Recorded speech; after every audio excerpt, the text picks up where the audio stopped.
Olá, muito boa noite. Está no ar mais um Papo Reto com Roberta Dietrich num dia para lá de especial. Hoje é 8 de março, Dia Internacional da Mulher.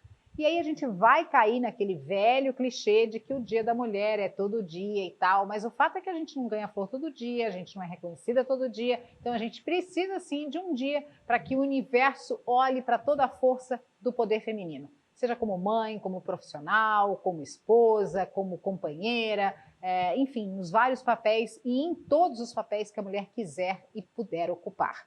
Infelizmente, ainda não é em todos não. A gente ainda vive uma transição aí de um machismo estrutural, como se fala na sociedade, que vem enraizado desde os remotos tempos da civilização no mundo. E algumas mulheres conseguiram fazer essa transição, viveram essa transição. Eu brinco sempre que, graças às minhas antecessoras que queimaram sutiãs em praças públicas, hoje eu tenho o direito de amamentar num local público ou de ser quem eu sou, né? E de exercer o meu papel social da forma que eu acho mais conveniente e que mais me faz feliz. Então é para falar disso, dessa transformação de uma mulher que viveu essa geração, aquela da queima dos sutiãs, é que eu convidei aqui a professora aposentada Leda Luiza, que é nossa entrevistada de hoje. Primeiro, boa noite, muito obrigada por aceitar o convite. Boa noite, eu que agradeço. Vamos começar contando um pouquinho, eu sempre apresento para a minha audiência um pouquinho da trajetória da minha convidada, da minha entrevistada. Então, essa mulher forte nasce em Lages, como filha mais nova de uma mulher que se separou, é isso mesmo? Quando você tinha 3 anos, que já era uma ruptura, né, Leda? Era uma ruptura. Ela se separou quando eu tinha 3 anos e as minhas irmãs, uma 5, a outra 7. Então eram 3 crianças, né? E ela voltou a estudar. Ela tinha parado para casar, voltou a estudar o antigo regional, que hoje é equivalente à 9ª série, que preparava professoras. Depois, mais tarde, quando eu estava terminando o ginasial, que nós chamávamos primeira, segunda, terceira e 4ª série, é que ela foi fazer o curso normal. Para ser professora. Para ser professora. E me explica como é que foi que a sociedade olhou para essa mãe, né, para sua mãe, né, no caso, que resolve se separar, isso década de 40? Não, década de 50. 1950. 52 mais ou menos ela se separou. E como é que a sociedade encarou e como é que ela enfrentou isso? Ela se separou por quê?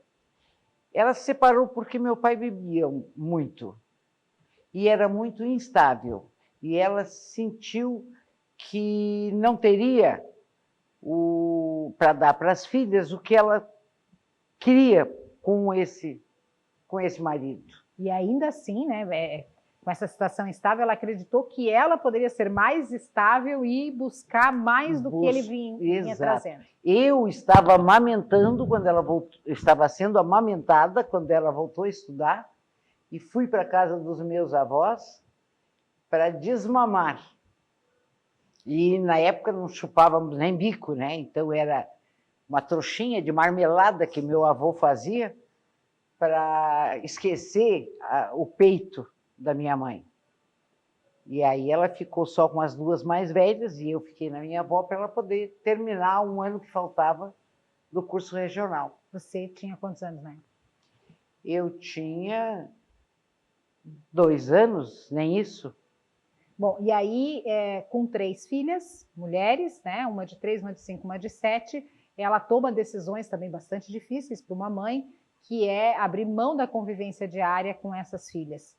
Como é que foi essa reengenharia familiar? Olha, eu fiquei um tempo só lá na minha avó, logo retornei. Mas quando ela se mudou, ela morava em Trombudo Central, perto de Rio do Sul. Ela deixou a minha irmã, a do meio, com a minha avó, e levou eu, que era a menor, e a minha irmã mais velha, para morar em Otacílio Costa, onde ela foi dar aula. E de lá ela foi para a Olincraft, que antigamente era a fábrica de papel Itajaí, uma filial da Itajaí, comprada por americanos, e ela foi ser diretora da escola onde eu fiz o básico, né? O meu fundamental, de primeira a quarta série. Ou seja, né, naquilo que ela se propôs a fazer, ela alcançou o nível máximo. Alcançou. Foi diretora por 9 anos lá na Olincraft. Bom, e aí essa mulher forte, decidida, resolve encarar um segundo casamento, que também já naquela época, né, só viúvas e olha lá. E aí ela casa novamente. Aí você tem quantos anos nessa época? Quando ela casa, ela já está viúva, porque o meu pai falece, eu tenho 12 anos. Quando eu casei, quando a minha irmã casou em janeiro de 67, ela casou em julho de 67. E eu casei em setembro de 67. Eu já tinha 17 anos. Já, uma menina, 17 Era anos. uma menina. E aí, com 17 anos, você casa com um jogador de futebol? Jogador de futebol. E a minha mãe era contra. Sabe lá, se ele não é casado, lá no Rio Grande, era gaúcho, né? Ele foi para Lages para jogar. Ele foi para Lages para jogar. Foi trazido por um treinador, ele jogava em Ribeira, no Uruguai. E ele veio para Lages, trazido por esse treinador, para jogar futebol. Boa. Chegou em Lages em 63. Eu conheci em 65. Certo, aí vocês se conhecem e enfrentam, né, uma oposição da sua mãe, da sogra, para que essa união desse certo. Ainda assim, vocês levam adiante. Levamos adiante. Ficamos 1 ano e 3 meses namorando. Eu já dava aula, eu tinha 16 anos, mas eu dava aula no Colégio dos Padres de Lages, no Salesiano, como ginasiana. Eu já estava no primeiro normal, que seria hoje o primeiro magistério. Mas, como eu ainda estava no primeiro, o título que eu tinha era de ginasiana. Na minha portaria era ginasiana. E eu já estava dando aula, aí em junho noivamos, aí a minha mãe foi conosco a Rio Grande do Sul, da onde era a família dele, de Rolante, para noivarmos lá em Rolante. Dia dos Namorados de 66. Aí vocês noivam e resolvem comer a marmita antes da festa. Exato. Mas ninguém sabia, né? Ninguém sabia. Nem eu sabia. Então, essa mulher casa grávida... Sem saber. Nos anos de 1960, né, na década de 1960. 60. Então, na década de 1960, e a gente volta para contar no próximo bloco o que aconteceu dessa história, que tem mais nuances legais aí para a gente contar.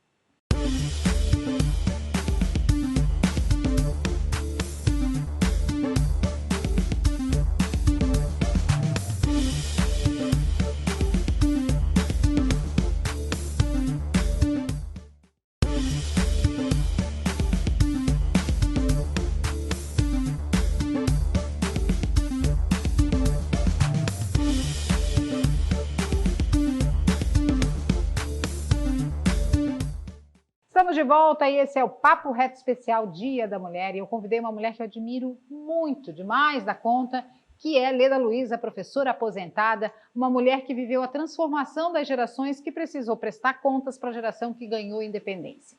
Bom, a gente contou a história da sua mãe, que já foi uma quebra de paradigma, quando ela resolve se separar, quando ela volta a estudar, se torna diretora de escola e cria as 3 filhas, que depois vieram a casar, ter seus filhos. Nenhuma se desviou no caminho, como muita gente da sociedade, por certo, achava na época em que ela se separou, e justamente com 3 meninas. E aí, com 17 anos, você casa grávida e já estava terminando o que hoje seria o ensino médio? Estava no último ano. Estava no 3º ano.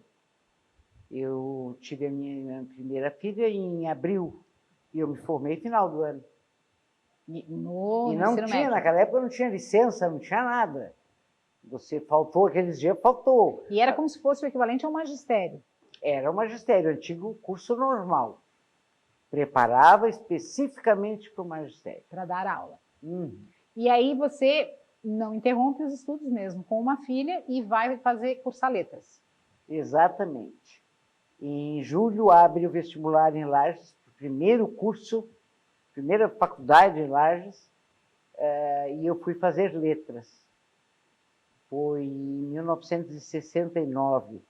E eu já tinha uma filha e estava grávida da segunda, que ganhei em agosto, durante o primeiro semestre. Primeiro ano, na época era ano, não era semestre. E ganhei a terceira filha no último semestre. Ou seja, inaugurou o curso. Inaugurei o curso de parindo letras e se em formou Lages. parindo a terceira filha. Exatamente. A primeira e a terceira. Aliás, a segunda e a terceira. Bom, e aí nesse meio tempo, obviamente, só estudava, só não fazia mais nada da vida. Eu dava aula também. Óbvio que sim. E aí, como é que funcionava essa rotina?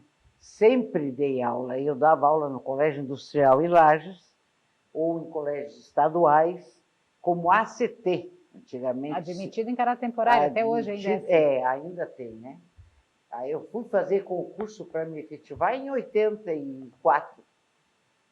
Me efetivei em Itajaí, quando eu vim embora para cá. Não chegamos lá ainda, calma. Aí terminou letras em Lages, já com a terceira filha, né, que nasce aí na formatura, e aí a vida mudou o rumo geograficamente. Por que vocês saíram de Lages, para onde foram e por quê? Bom, eu me formei em Lages em 79. Aliás... 73. Me perdoe, 73. Começo em 69.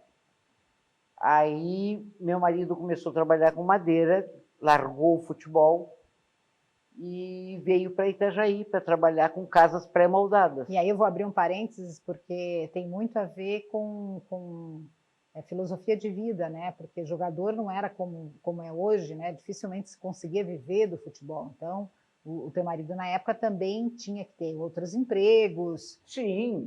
E a cada discussão de contrato, na época era o Internacional de Lages, quando ele chegou a se sagrar campeão, né? Foi campeão em 65 e vice em 64. E aí, na época, tinham as renovações dos contratos. O que ele fazia cada renovação? Cada renovação era negociação com terrenos, com casa, com móveis, porque os colorados industriais ou empresários sempre colaboravam com alguma coisa. Eles chamavam de luva, né? Quando eles renovavam o contrato, tinha uma luva, além do contrato. Então, num ano ele ganhou a casa, no ano antes de casarmos ele ganhou os móveis, todos feitos por uma empresa em Lages. Então, era negociação. E uma vez que não fizeram o negócio como ele tinha combinado oralmente, puseram no papel diferente, porque ele assinou em branco, aí só disseram, mas não é a tua assinatura?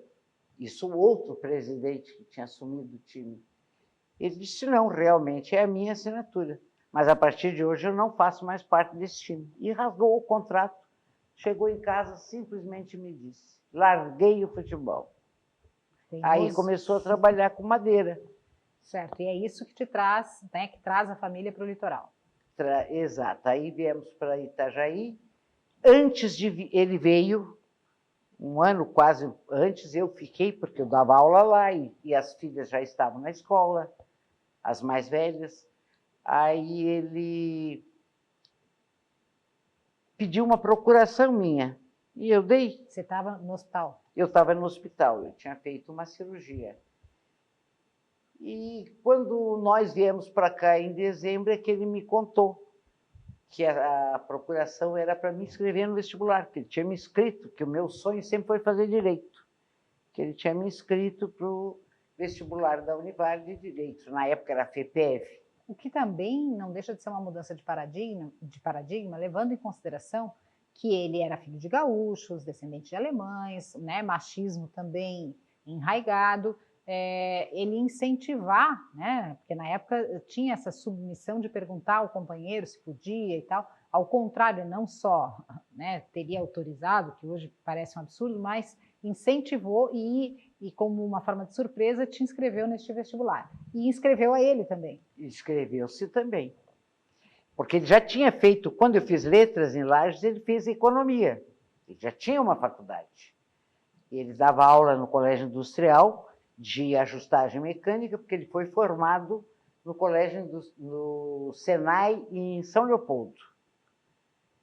Ele, quando saiu do Senai de São Leopoldo, ele foi jogar bola, mas depois ele retornou para Lages e começou a dar aula lá.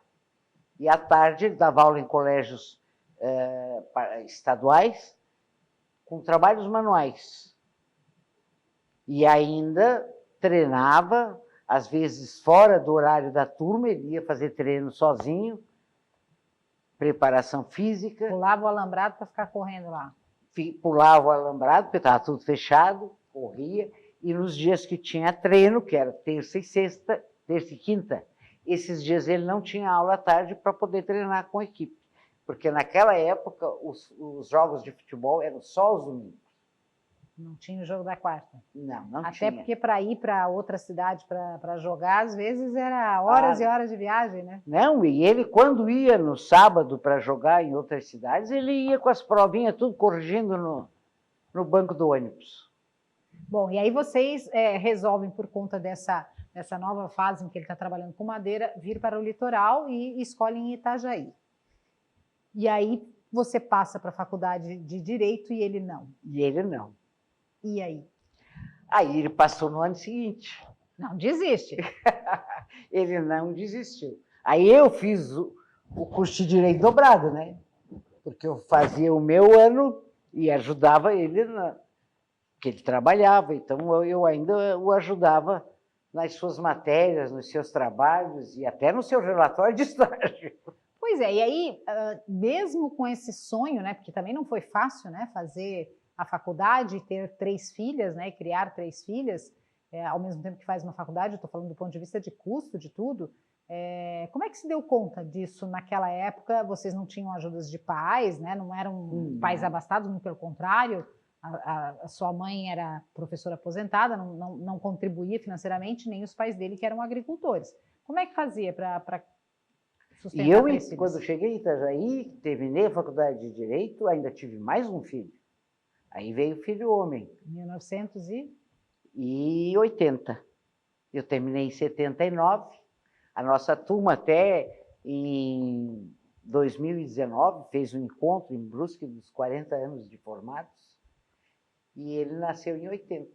Gostava de terminar curso com filho. Exatamente. Não, mas eu primeiro terminei o curso dessa vez, depois eu arranjei o filho. Pois é, e aí nasce um menino, e como é que dava conta? Fazendo faculdade, os dois fazendo faculdade, né? Tinha uma mensalidade para ser paga e tudo mais, e mais os custos, como é que davam conta? Eu fazia faculdade com crédito educativo. Eu me inscrevi no crédito educativo. E tinha anuidade e manutenção. A anuidade eu pagava a faculdade. A manutenção eu pagava o colégio das minhas filhas. Que estudavam no colégio particular. Que estudavam no colégio São José. Então, depois que eu me formei, eu me inscrevi em 84. Fiz o ingresso no magistério, definitivamente. Porque até então ainda dava aula, mas no formato de ACT, né? De ACT. De não contratar. Num ano só que eu vim para Itajaí, eu dei aula no Newton Cooker como ACT. Depois eu comecei a trabalhar na Univale, também dando aula de português. E dando aula no cursinho à noite, paralelo. Foi a primeira mulher a dar aula nesse cursinho? Foi, nesse cursinho. Como é que era isso? Por que mulheres não davam aula? Depois entrou a Tânia de inglês, mas antes era o professor Cláudio de inglês, eram todos homens, a equipe de homem. Aí o coordenador, o Newton, me chamou e disse: professora, me disseram que tu é lagiana, que calça, que bota a peixeira na bota. Eu digo, se for preciso, eu boto. Mas não é preciso. Porque ele já, no mês de maio, tinha passado 3 professores e a turma tinha exigido a saída desses 3 professores. Aí eu entrei... Não, e a turma que a gente está falando, na época pré-vestibular, eram quantos alunos? 250 numa sala. Não pode. 250 alunos? Era 200, era um salão enorme que tinha lá na Univale, pré-fabricado, feito de madeira, nos fundos, era o chiqueirão que eles chamavam, era uma sala enorme. Tinha o terceirão de manhã e tinha à noite o paralelo, o curso pré-vestibular, que era da Univale e depois se desmembrou e ficou particular. Bom, e aí você foi a primeira mulher, porque obviamente com uma turma absurdamente grande, muito fora, equivalia a 10 turmas normais, precisava ter um domínio, a capacidade de disciplina muito grande. Eu acho que sim. Não só disciplina, eu creio que a capacidade do professor era a motivação, né? Deixá-los motivados para aquilo. Eu sempre fiz questão de deixar claros os objetivos daquela matéria, dessa matéria, de todos os itens do currículo. Porque quando eles soubessem o porquê que eles estavam estudando aquilo, eu acho que eles teriam... Faria mais sentido. Exato, faria mais sentido e teriam mais interesse, né? E por que essa mulher que sonhou um dia fazer direito, passa toda essa dificuldade para fazer a faculdade de direito, nunca exerce o direito? E não exerci direito comercialmente na firma que o meu marido tinha, de casas pré-moldadas, fazendo os contratos, redigidos à máquina, não tinha computador, Nossa, né? imagina. Redigidos à máquina Remington. E então trabalhei no trabalhista também, algumas ações, mas muito poucas. Agora, a pior coisa é advogar em causa própria, né? A gente se dói por ser dona, pelas injustiças, e ter que fazer as coisas em causa própria não é fácil. E por que essa carreira de advogada não decolou? Não decolou porque eu acho que naquela altura, já estava o quarto filho vindo. Quando eu me formei, ele ainda não tinha vindo, mas depois que eu me formei. E o magistério é uma cachaça. Você se deixa envolver por aquilo, e eu acho que o meu lugar sempre foi numa sala de aula. Eu fiz o direito para tirar teima, né, da vontade que eu tinha, porque eu tinha um professor de português que era Frei e era advogado. Frei Severino, em Lages. E ele foi uma referência. E ele foi uma referência para mim. Eu achava excelente professor, mas eu também cumpri a minha missão como professor de português, que ele era professor de português, né? Bom, aí você é professora de português realizada, e em 84 acontece de abrir inscrição para um concurso público para a vaga de professores, para se efetivar, né? E aí, quantas vagas? Como é que era essa história? Tinha uma vaga para professora de português. Para português, com 20 horas aulas. Na cidade tinha retirado, né? Nos distritos, em locais mais retirados, mas dentro da cidade tinha uma vaga. Que era? Que era no Vitor Meireles. E quantos candidatos tinham? Ah, eu não faço ideia. Eram bastante. Tipo, mais de 100? Muito mais, muito mais. Mais de 1000? Não, acho que não chegava a tanto. Tá, mas era bastante. Era e todo mundo, obviamente, queria aquela vaga do centro da cidade. Era a única, no Vitor Meireles, que era bem no centro de Itajaí, né? E eu consegui aquela vaga, graças a Deus. Passou em primeiro lugar. Em primeiro lugar, e consegui aquela vaga com 20 horas, que logo depois a professora de inglês e português se elegeu diretora, e eu ampliei a minha carga para 40. Um ano ou dois depois. E aí você vai também conduzindo sua carreira no magistério entre a escola pública e a escola particular. E você tem um olhar muito interessante sobre essa experiência. Conta pra gente das diferenças, Olha, das preparações. A minha tese de pós-graduação que eu fiz na Univale foi justamente a comparação entre a oralidade do aluno da escola pública e do aluno da escola privada.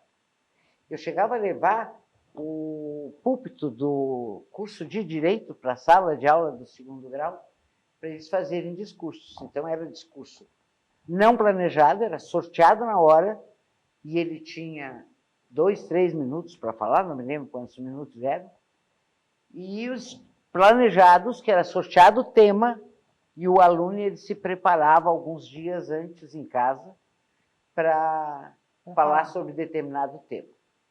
E nesse processo eu concluí que o aluno da escola pública estava mais preparado para o improviso. e o aluno da escola privada mais preparado para o planejado, porque ele tinha tempo, ele tinha ajuda dos pais. Ele tinha estrutura, né? Ele tinha estrutura para pesquisar, para tudo, e não tinha vivência. E o aluno da escola pública, como era à noite, a maioria já trabalhava no comércio, então eles já tinham muito mais vivência na escola, no discurso improviso. O que nos leva a crer que, imagina esse aluno da escola pública, que já tinha vivência, que tinha esse jogo de cintura para o discurso do improviso, imagina se ele tem também todo o acesso que o aluno da escola particular dava banho, né? Dava banho. Anos-luz. Apesar que eu dava a mesma aula e a mesma matéria nas duas escolas. Mesmo tipo de prova? Nem sempre. Mesmo tipo de prova, nem sempre, porque às vezes estavam, né, no mesmo programa, mas era as mesmas aulas que eu dava, a mesma matéria. Eles chegavam a me perguntar: de quem que a senhora gosta mais de dar aula? Aqui para nós, da escola pública, ou lá na Univale, da escola particular? Eu dizia: eu gosto de dar aula nos dois, só que o aluno da escola pública é mais amoroso, é mais afetuoso. O da escola particular, ele está pagando, entende? Ele é exigente, claro, mas não é tão amoroso, tão afetuoso quanto o aluno da escola pública. Bom, depois dessa experiência toda, e sempre havia uma inquietude nessa mulher, né, mãe de 4 filhos e tal, no sentido de produzir conhecimento. E aí você faz uma pesquisa sobre literatura catarinense, que resulta no Exatamente. Os meus alunos do pré-vestibular sempre encontravam dificuldade quando tinha no programa, tanto da UDESC como da Univale, da CAF, que era antigamente, né? Assuntos sobre literatura catarinense. Aí eu fiz uma pesquisa em vários livros e também nos meus conhecimentos recentes, né, sobre literatura, e fiz um livro sobre o resgate da literatura catarinense. Para os meus alunos, dedicado especificamente para eles. E acabou que ajudou um monte de aluno por aí afora. Deve ter ajudado, deve ter Bom, ajudado. E aí o que essa mulher, por que ela para, né, tão apaixonada assim pelo magistério, professora de muitos alunos, por que ela para de dar aula aos 49? Eu parei de dar aula em 96. De 49... 47. Acho que é isso, 47 anos. Mas ela vai contar pra gente no próximo bloco, não saia daí.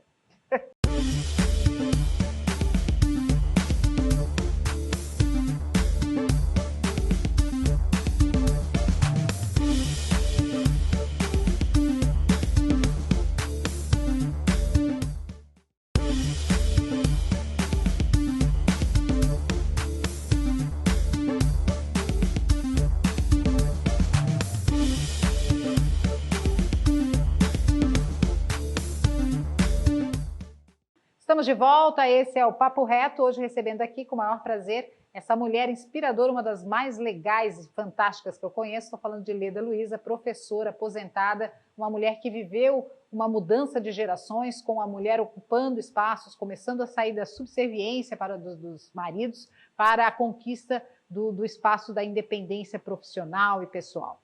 Bom, a gente terminou o último bloco falando do encerramento da sua carreira como professora. E um encerramento, inclusive, contra a vontade? Contra a minha vontade. O meu médico, inclusive, disse: eu nunca vi pessoas que se aposentam entrar em depressão. Normalmente, quem se aposenta fica feliz. Eu entrei em depressão. O que acontece com bastante frequência, mas o ato de se aposentar é uma perspectiva bacana, né? Ah, vou descansar, vou parar. E isso causou em você o contrário, uma sensação... Que sensação causou essa aposentadoria precoce por invalidez? Uma sensação de impotência, de não poder mais fazer nada, colaborar com nada. O meu crescimento parou ali. E qual foi o motivo dessa aposentadoria por invalidez? Eu tive vários problemas de saúde. De herança, eu herdei já o diabetes. Depois eu tive neurocircose. que são cisticercos do cérebro. Foram encontrados 12 cisticercos no meu cérebro que provocavam convulsões, limitações, a perna estando diminuindo, né, ficando atrofiada, a mão paralisando, várias coisas que me dificultavam. Eu fiz o tratamento inicial com injeções, não deu certo, tive que me internar, fiz 2 vezes tratamento. E conseguiu ao menos conter o avanço da doença? Consegui conter, apesar que 2 anos depois que eu fiz o primeiro tratamento, retornaram todos os cisticercos. Reavivaram, como disse o médico. Até um médico de Curitiba disse, você voltou a se infestar.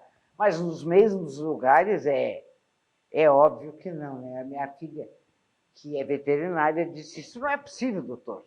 O senhor está subestimando a minha inteligência. Agora, se reinfestar os 12 cistos nos mesmos lugares onde ela teve há 2 anos atrás? Na verdade, o tratamento anterior não tinha sido tão eficaz quanto teria prometido. Não tinha. Aí eu tive que retornar ao tratamento, mudar a medicação que eu tomava, né? Tive que ficar internada muito tempo, tanto em Florianópolis como em Itajaí, para fazer os tratamentos. Eram doses cavalares que eu tinha que tomar de medicamentos, e provocavam também o fígado, e como eu tinha o diabetes, o pâncreas também era prejudicado, aí tinha que mudar a medicação. E até hoje você é dependente dos remédios? Sou dependente do remédio anticonvulsivo, né, por causa das convulsões, e também meu diabetes continua, sou insulino dependente. Bom, e aí, Leda, é uma história de aposentadoria precoce, que te traz uma depressão até, e até é interessante a gente falar, porque é mais comum do que se imagina, quando você chega ali, no caso dela, aos 40 e poucos anos, e sai do mercado de trabalho, uma sensação de não estar mais sendo útil para a sociedade. E a sociedade também não está muito preparada para receber essas pessoas da terceira idade que, eventualmente, não são recolocadas. No teu caso, foi uma doença que te afastou, que te impediu, mas muitos são aposentados e gostariam de estar reinseridos, e tem uma experiência, uma sabedoria que poderia ser aproveitada. Você acha que a sociedade começa a olhar para essa possibilidade? Eu acho difícil, ainda não está vendo, porque as pessoas, mesmo sem problema de saúde, está difícil conseguir colocações depois de uma certa idade. 45 anos em diante já está sendo difícil. E eu estava em 96, que eu descobri essa doença, em 99 eu me aposentei. Eu fiquei 3 anos em tratamento, em licença médica.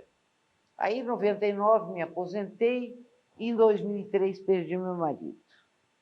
Aí eu fiquei mais para baixo ainda, né? Sem uma parceria. Sem o meu parceiro, que a gente esperava ficar do lado da velhice toda. Bom, e aí tem uma matriarca que nasce, né? Porque existia um marido super expansivo, conversador, né?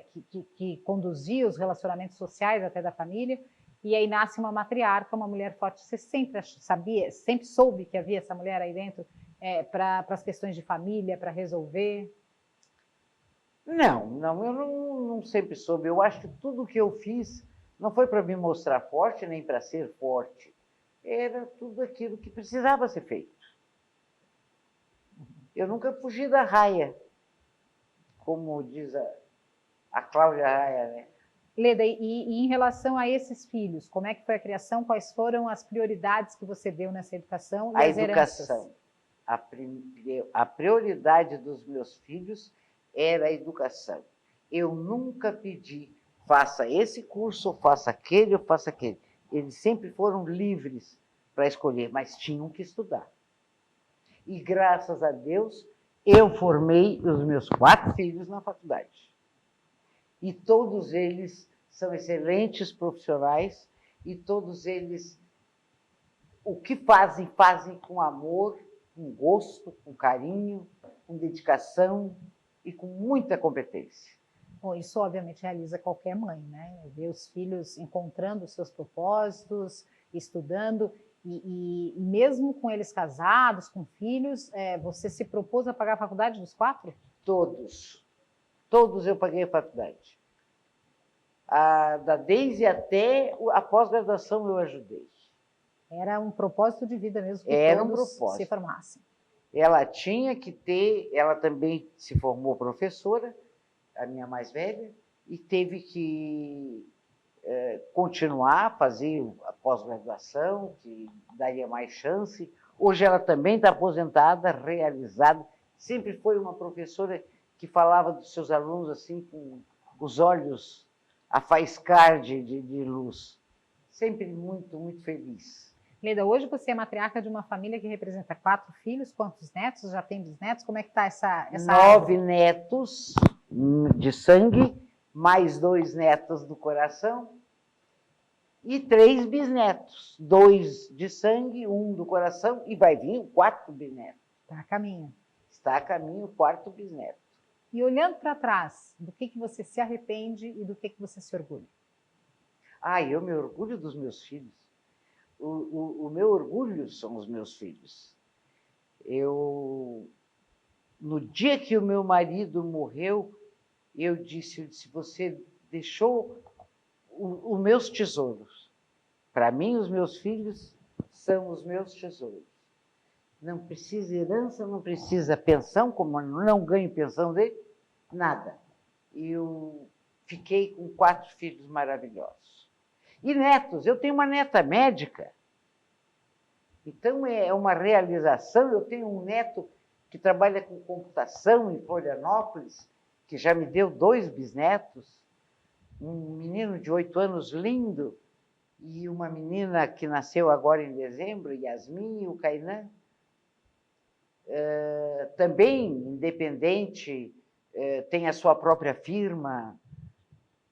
É isso que me eleva e que me motiva. E pessoas do bem, né? No final das contas, é o que a gente quer para os filhos. É o que a gente quer, eles realizados naquilo que escolheram, né? Porque eu acho que os meus filhos nunca impuseram nada, assim como eu também não impus. De repente, pode até ter sido uma influenciazinha minha, mas eles também não impuseram, os filhos escolheram, estão escolhendo a profissão.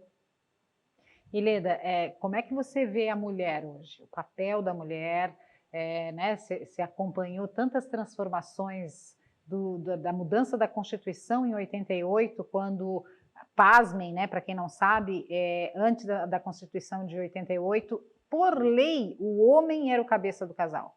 Né? Então, legalmente, ele tinha poderes nesta família diferenciados. Como é que você vê essa transformação social e como mulher que ocupou o seu lugar na sociedade? Olha, eu acho importantíssimo a mulher ocupar o seu lugar. A mulher é mais perspicaz, ela é mais sensível, ela é... Eu não sei, ela tem um 7º sentido a mais que o homem. Eu fui prejudicada por esse homem, entre aspas, chefe do casal. Porque quando nós compramos um apartamento, no nome de nós dois, com a renda de nós dois, quando ele faleceu, eu quis encerrar quitar, né? Quitar o financiamento, e não podia, porque houve um aumento, mas o meu salário não importa, era o dele, ele tinha 53%, eu tinha 47%. Porque era o homem. Porque ele era o homem. Não que ele ganhasse mais que eu, mas foi dado a ele o privilégio. Então eu fiquei prejudicada, até hoje, ele já faleceu, vai fazer em abril 18 anos, e até hoje o inventário não foi concluído ainda por causa dessas pendências. E você acha... Mas a mulher hoje tem que ter o seu espaço, tem que conquistar. E você acha que as 3 meninas que você criou, né, e as suas netas, elas elas traçam o perfil do matriarcado também? Elas também, são também, cabeças, chefes? Também. As minhas filhas são também, dão prova da competência como mulher. Eu aprendi com a minha mãe, né? A minha mãe formou 3 filhas professoras, sem ter condições nenhuma, ela também era uma professora. Mas ela buscava, ela conseguia bolsa de estudo. Nós estudamos em colégios particulares com bolsa de estudo. Então, eu acho que a mulher pode tudo. Assim como as minhas filhas, as minhas netas, as minhas bisnetas, quero crer, que vão cada vez abrir mais caminho para a mulher. Bom, gente, olha só. E aí agora chegou o momento da revelação.